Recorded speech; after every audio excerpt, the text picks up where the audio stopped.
ukitazama kwa kihistoria pia hakuna nafasi kwa taifa kama litafanya itakuwa ni kwa mara ya kwanza. Hawa wapinzani pia ambao tumepangwa nao, kuna baadhi ulishai kukutana nao. Mfano Tanzania ilikutana na Nigeria mara ya kwanza kabisa mwaka 1980 kwenye ile AFCON ambayo ilifanyika nchini kwao Nigeria. Yes, nchini kwao, na Nigeria ilifanikiwa kushinda mbele ya timu ya taifa ya Tanzania. Kwa kihistoria Nigeria ilishinda dhidi ya Tanzania kwenye mashindano ya AFCON kwa mara ya kwanza kukutana mwaka 1980. Lakini mwaka 2019 ndio Tanzania ilikuwa kwenye kundi ilikuwa na timu moja kutoka ukanda wa Afrika Mashariki. Ndio. Kwa timu ya taifa ya Kenya. Ndio. Timu ya taifa ya Kenya ilifanikiwa kushinda mbele ya timu ya taifa ya Tanzania. Kwa kwenye ukanda wa Afrika Mashariki kuna mpinzani mmoja ambaye pengine inawezekana angekuwa ndo ngazi ya kupandia au ni mpinzani ambaye anamudu kwenye kundi, lakini bado Tanzania ilidondosha alama ambayo ni timu ya taifa ya Kenya. Ambako safari hii kutoka ukanda wa Afrika Mashariki tumekutana na Nigeria aliyoshinda dhidi ya Tanzania. Ndio. Tunakutana na Uganda, ni mpinzani kutoka ukanda wa Afrika Mashariki ambaye ni timu bora kwa sasa. Iko juu ya Tanzania kwenye viwango vya FIFA. Ukichukulia historia ya kucheza na wapinzani kutoka Afrika Mashariki kwenye mashindano ya AFCON, bado Tanzania pia unaona haina nafasi kwa kupoteza mchezo dhidi ya Kenya. Lakini pia mwaka 2023 ndio haikukutana na mpinzani kutoka ukanda wa Afrika Mashariki. Ndio. Lakini kuna historia nyingine ambayo ndio kubwa zaidi. Ndio. Dhidi ya mataifa kutoka kaskazini mwa Afrika. Ndio. Ule ukanda wa UNAF. Ndio. Ule ni ukanda ambao Tanzania umekuwa ukisumbua sana. Tanzania imekuwa ikiteseka sana inapokutana na timu kutoka ule ukanda wa UNAF, ukanda wa kaskazini mwa Afrika. Ndio. Mwaka 1980 ilikutana na Misri kwenye kundi moja. Tanzania ikufanikiwa kushinda.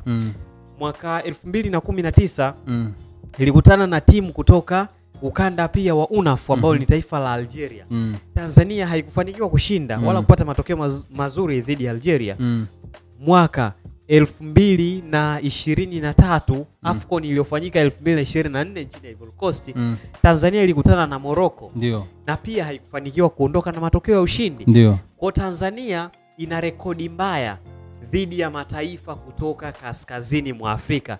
Na safari hii mpinzani kutoka kaskazini mwa Afrika ni Tunisia. Ndio. Kwa hiyo kwa rekodi hizi zote, kutokuwa na rekodi nzuri dhidi ya taifa la Nigeria, kutokuwa na rekodi nzuri dhidi ya timu kutoka ukanda wa Afrika Mashariki kwa maana ya Sekafa, kutokuwa na rekodi nzuri dhidi ya timu kutoka kaskazini mwa Afrika, bado Tanzania haina nafasi pia kwenye ili kundi. Kama nafasi itakuwepo ni wao kuanza kuifukuzia rekodi ya kushinda mchezo wao wa kwanza kwenye mashindano ya AFCON na kukusanya zaidi ya alama 3 kwenye mashindano ya AFCON, kwa sababu Tanzania haikuwahi kushinda kwenye mashindano ya AFCON zote 3 zilizopita na haijawahi kukusanya zaidi ya alama 2. Mara ya mwisho ilikusanya alama 2 AFCON iliyofanyika nchini Ivory Coast. Daktari, umeelezea vizuri sana kwamba hatuna rekodi ya kufanya vizuri zaidi miaka yote kuishia hatua za mwanzo kabisa katika makundi. Lakini kwa ubora wa kikosi ambacho cha wachezaji tunao na kocha Miguel Gamondi ambaye ni kocha mwenye mbinu nyingi sana, unadhani nini ambacho labda kinaweza kikafanyika ili tuweze kuondoa hii rekodi ya kuishia mwanzoni mwa mashindano haya tu, ili at least basi tuweze kuweka rekodi at least kwenda hatua ya pili? Kitu pekee ambacho kinachoweza kufanyika ni kutengeneza mpango kazi wa ndani ya dakika 90. Ndio. Upi sasa? Yes, records zipo na records zipo kwa ajili ya kuvunjwa. Ndio. Ndani ya dakika 90 mpango kazi bora zaidi wa kutengeneza ni ule mpango ambao aliwahi kuzungumza mtu mmoja anaitwa Chris Wilder ambaye aliwahi kuwa kocha wa timu ya Sheffield United. Ndio. Alikusema kwamba unapokutana dhidi ya timu kubwa mara nyingi sana hakikisha umekaa chini. Ulinde sana eneo lako lisifungwe. Kama umeshindwa kuwafunga, linda eneo lako, lifunge eneo lako usifungwe.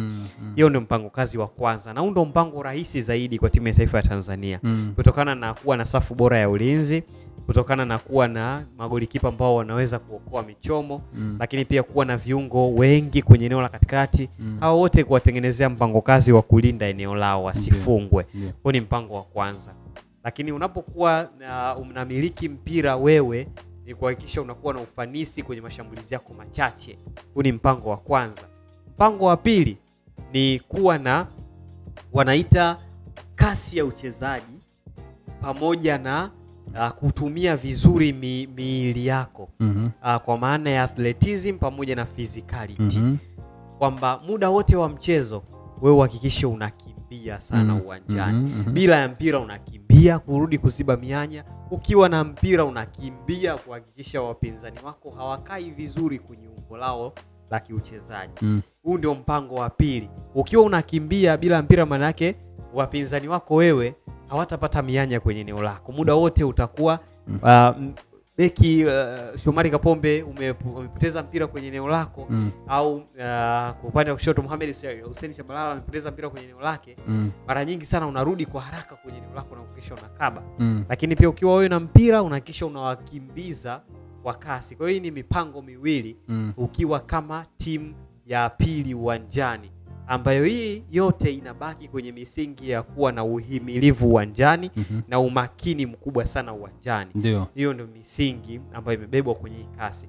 Ukiwa timu ya pili unahitaji kuwa na uhimilivu kwa maana endurance, unahitaji kuwa na umakini kwa dakika 90 kwa maana ya concentration.